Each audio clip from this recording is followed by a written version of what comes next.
Hello, I'm Dr. Leon Stutzman, aka Doc, with another one of these little videos designed to help you to get through these strange days in which we find ourselves, and these are strange days indeed. I'm talking this week about divine supply, and in strange days you need divine supply. It's significant that two of the first miracles that Jesus worked were miracles of divine supply. At the marriage supper of Cana, he turned water into wine, and it was the very best of wine. Then when he borrowed Peter's boat, he told Peter to launch out into the deep, let down his nets, and Peter enclosed a miracle draught of fish. It was divine supply. I've had a lot of experience with divine supply. In fact, when you look at the foreground, you'll see this dollar bill here. There's significance in that dollar bill. A long time ago in a galaxy far, far away, after I bought that 1955 Chrysler New York Deluxe and was invited back home, I had a meeting scheduled at a little Pentecostal church in Irving, Texas. I had one problem. That 1955 Chrysler New Yorker Deluxe, it was built like a battleship. It ran like a sewing machine, but it burned a lot of gas, and I had no money. And oftentimes I would find myself with the gas gauge on E for empty. And it was so on that night that I was scheduled to preach at that little church in Irving, Texas. Didn't have any gas. In fact, the needle wasn't even bouncing. You know how sometimes the needle would bounce back in those days? The needle was not bouncing. But I was determined. I made up my mind I was going to get to that meeting, even if I got there on gas fumes alone. So I started out down County Line Road. County Line Road had a little bridge on it that was just wide enough for two vehicles to cross. I saw a pickup truck coming in my direction, and I recognized it as belonging to someone that I'd worked with. When we got onto the bridge, we both slowed down and stopped. He rolled down his window. He said, "I've been looking for you. I borrowed $1 from you for lunch some time ago, and I've never paid it back, and I want to pay it back now." And he reached into his billfold, pulled out a dollar bill, handed it to me. Back in those days, you could get 3 gallons of gas for $1.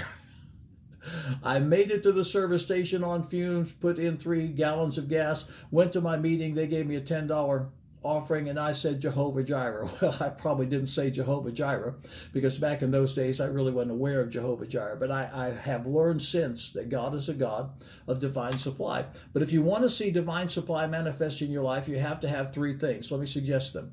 The first is you have to have a destination. I was going to go to that meeting. I had a destination. What's your destination?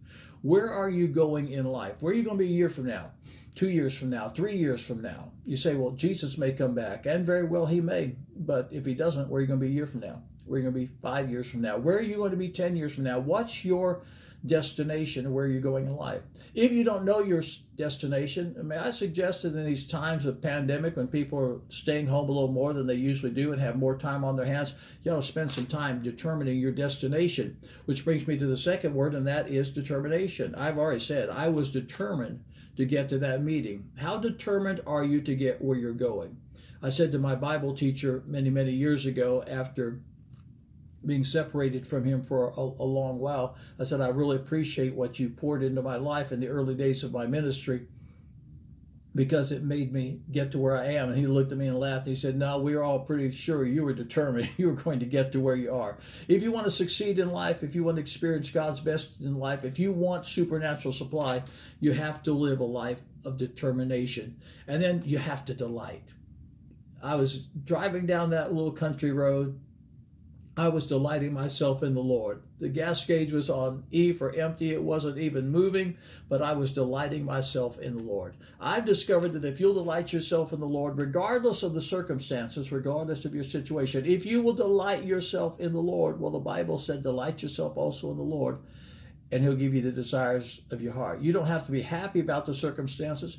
You'll have to be happy about the situation, but you do have to delight yourself in the Lord if you want to see supernatural supply. This Sunday at Aspire Church, I'm going to use the story of Peter launching out into the deep, enclosing those fish.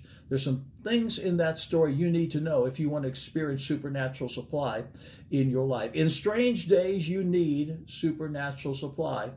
You'll find out how to get it this Sunday. Aspire Church, you can catch it on the live stream at aspirechurch.tv or on Facebook at Aspire Church TV. That's Aspire Church TV, Facebook, aspirechurch.tv, live stream, 10 o'clock Eastern Daylight Time. It is going to be powerful.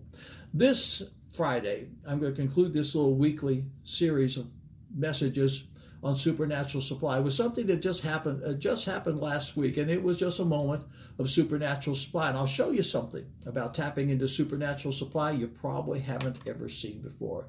I'll see you then. I'm Dr. Leon Stutzman. God's best to you.